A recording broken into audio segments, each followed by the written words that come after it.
Good afternoon. Today I want to talk a little bit about grip strength training.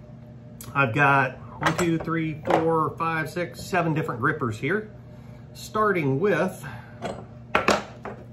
Heavy Grips. I initially bought this set to work on my grip. I had been in physical therapy. The physical therapist had one of those grip strength dynamometers that he had me using, testing my grip strength before and after the physical therapy. And when he first tested my grip strength, he came up with the number of 173 pounds, and he said it was one of the highest hand grip strengths he had ever seen. He said there was a few that were maybe rival to it. So I came home and I did a little studying, and I found out that in a major study nationwide, they tested people's grip strength. There was 750 people in it or something like that. And the highest weight that anybody could pull was 134 pounds.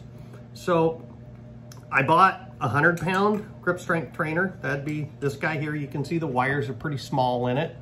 That's 100 pounds. This one here is 150 pounds.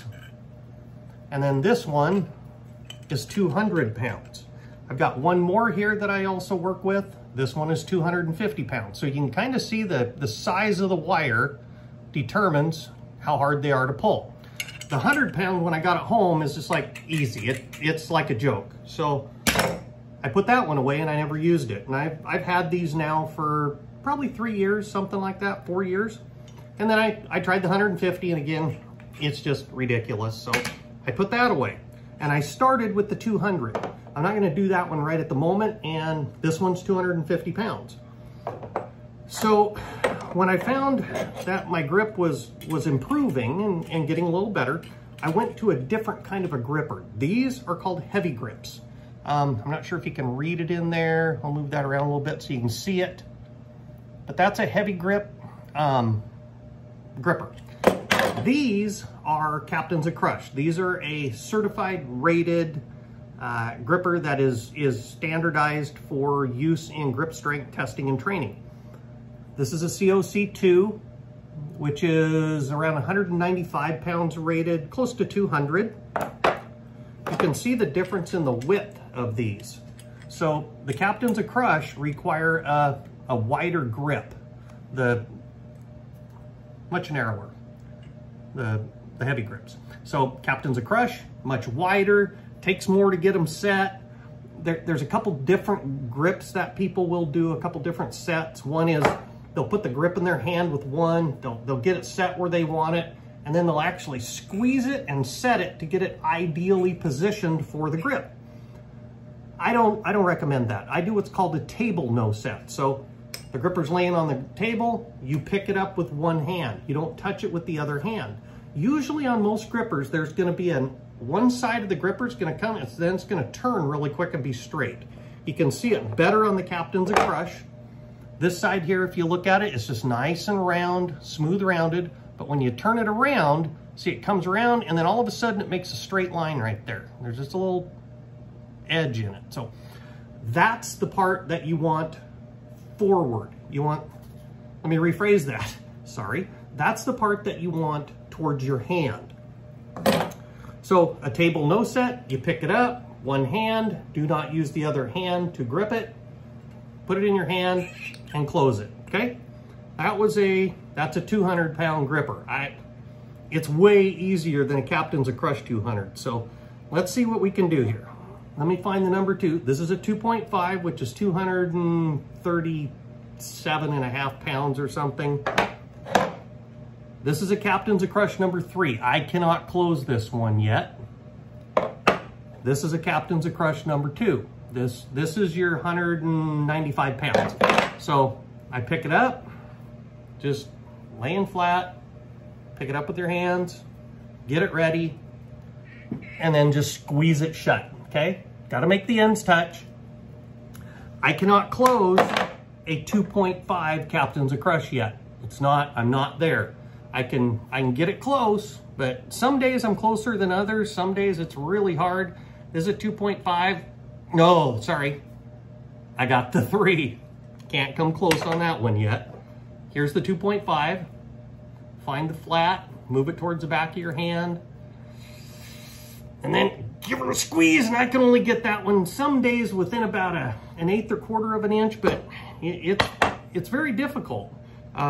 Usually I can close the number 2, which is the smallest of those. We'll see how many times I can do that right now. Been working them. So 1, 2, and I just did it earlier. Okay, 3, I'm fatigued out. I can't get it again. This gripper, I have never met another adult male that can close it. You'll find all kinds of people online that talk about, oh, they close a 2, they close a 2.5, they close a 3. There's a few people out there. I've never met one of them. The highest grip that I've ever had anyone else close, and over 3 years, I've given them to a lot of people. I mean, we're talking big guys that work in the mills, on tugboats, that are working with their hands, pulling rope, mechanics. The toughest guys, biggest forearms, weightlifters you met. This one, in 3 years, I've had 3 people close it. The average adult male can close 72.5 pounds. This is 100, I think it's 165 pounds is what they rate it at. So this one I can close 1, I can make, you can actually hear it click. I can close this one usually 25 to 30 times with each hand. The 250-pound gripper, I probably can't close that right now because I've been messing with the others, but I'll give it a shot. This is a Heavy Grips 2.5, and I can still close it. It's crushed all the way shut. So I've gotten to the point where I can close pretty easy, get them squished down. They say this is 250 pounds. I can close it probably 5 times when I'm doing good, maybe 6. This is a 2. This is a 250 pound. This is a 2 from Captains of Crush. The 2 from Captains of Crush, it's harder than this one. I've only been able to get 3 out of this one. So grip strength training. How do you increase your grip strength? Start out with the heaviest one that you can't close. Crush it down to where it's as close as you can get it. So if I go right now with a 2.5. All right, here we got the 2.5, Captains of Crush. That's 250 pounds. I've never met an adult male that can close this with both hands. So put it in the hand and you close it down as far as you can get it. And then you crush it shut with both hands and you hold it as hard as you can for as long as you can. And as it goes out, then you squeeze it more and you just keep doing this until your hand fatigues out, and it don't take long. Now, a 200 to 250 pound gripper, it hurts. It puts a lot of pressure on your hand, on your fingers. It pulls the tendons. It's not going to tear your hand apart. There's people online that say be very, very careful. You'll pull muscles. If you work your way up, using a 100-pound gripper or a 150-pound gripper, you're not going to have an issue, because by the time you can close it, you've built the strength up. So 2.5, crush it shut as far as I can, get down as far as I can, then I take both hands and squeeze it shut, and then you just hold it. It's called negative grip training. Keep that thing held as long as you can, and that'll build the muscles in your arms, okay? You just keep working it. Done. Once I do a heavy grip, negative grip strength exercise like that, I like to do what I call set it. So I grab my 200-pound Heavy Grips, it's easier, and I just do a few of those to help get things worked in. I don't warm up to grip strength train. If I warm up, I can't close as much. So typically I will just go for it. That's my process that works for me. If you want to try and warm up with just some real light exercises, whatever you want to do, it does work better not to warm up, because once your hand fatigues out, when you're first training, it can be 2 or 3 days before you're back to your strength again. It wears you out. Once you get going, you can start getting the muscles in your arm. They'll start really moving around. See what the muscles do? They get really, it's hard to see it in this light, but once they start moving, oh, there we go. Here we're getting them. See what they do? That's from grip strength training. You can make your arm do all kinds of weird stuff. Muscles in your arm start contracting and moving. That's really all there is to it. You just practice day after day. Work it until you can't work it anymore. Squeeze it shut and hold it. As long as you can hold it, and eventually your hand will just fatigue out. Let it open up. Keep trying to squeeze it a little bit at a time. You get a good burn going, and then you'll wait typically another day or 2 days before you do it again. Heavy grips, 100 is a good place to start, I think, for most people. It's not 100 pounds, I don't believe, and I think most people, most adult males can close a heavy grip 100.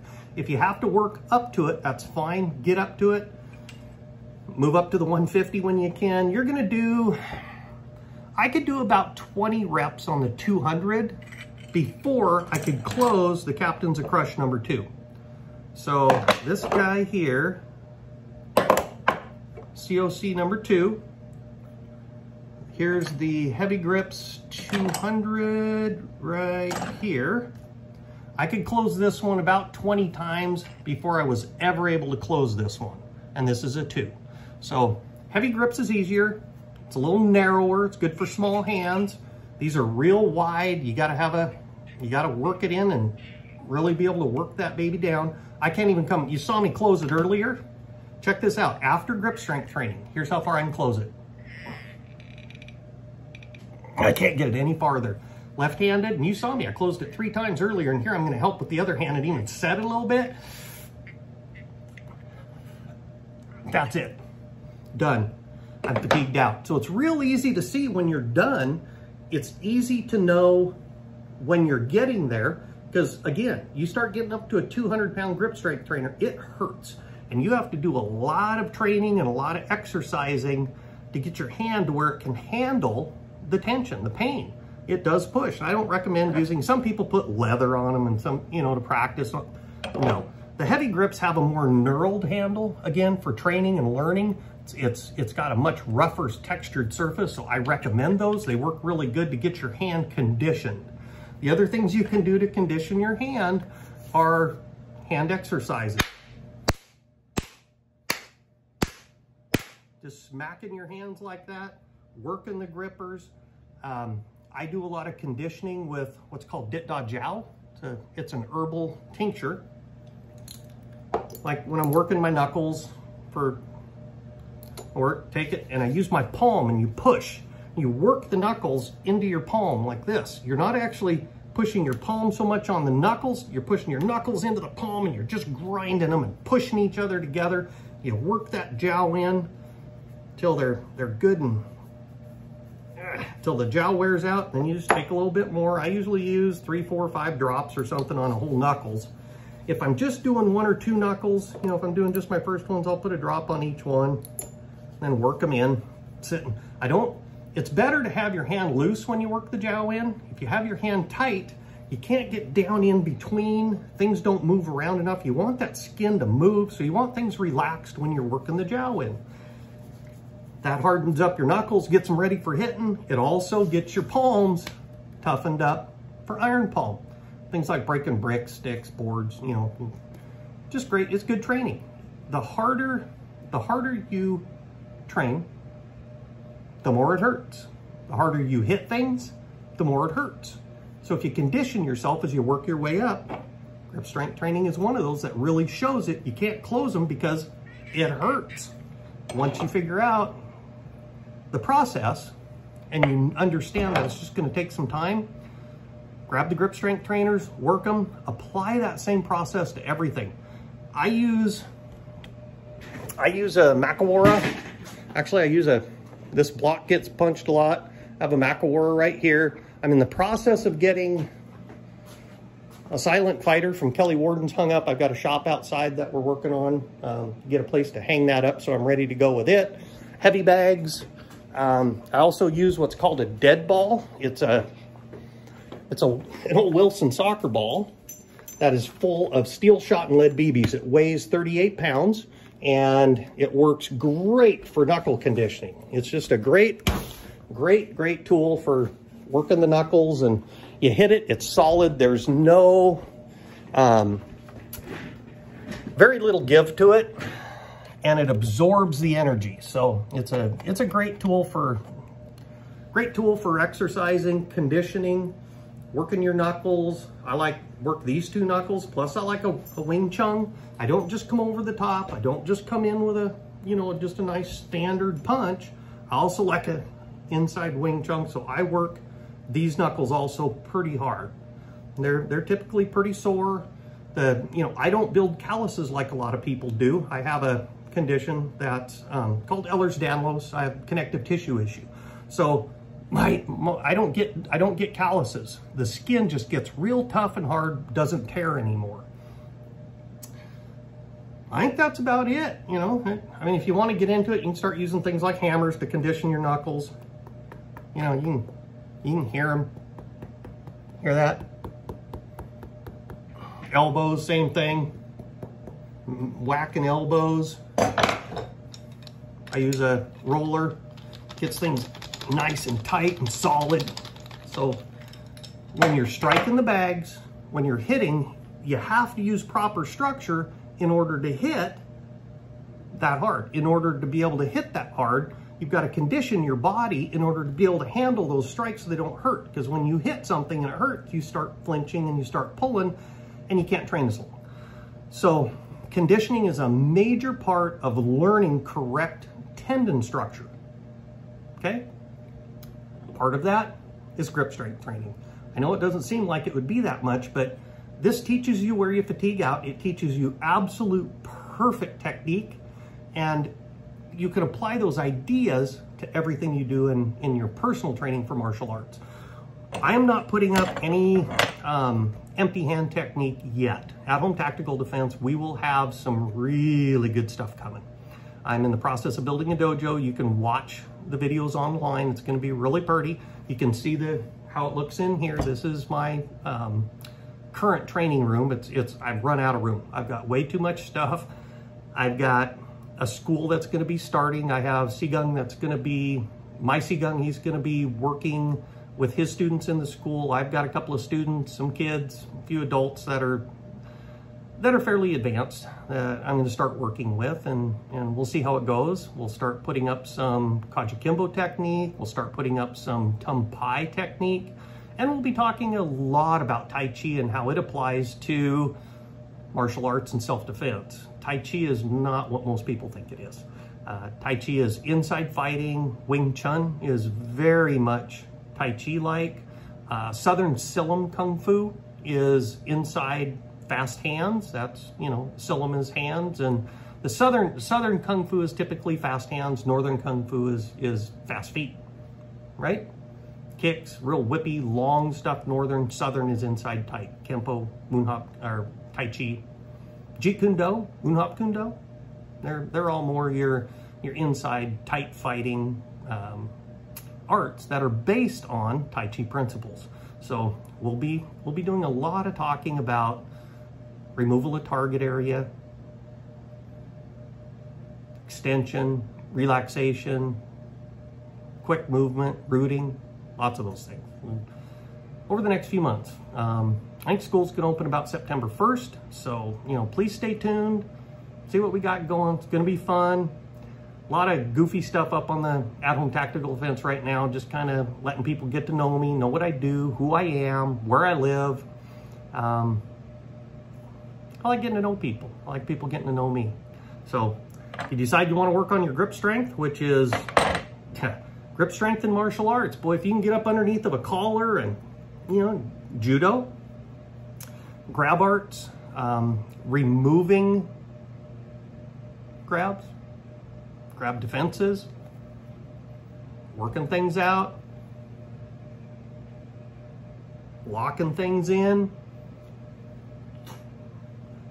It's all fun. We'll be talking about all of it. So thank you for watching. Have a great day, and I look forward to getting to know you better. Take care.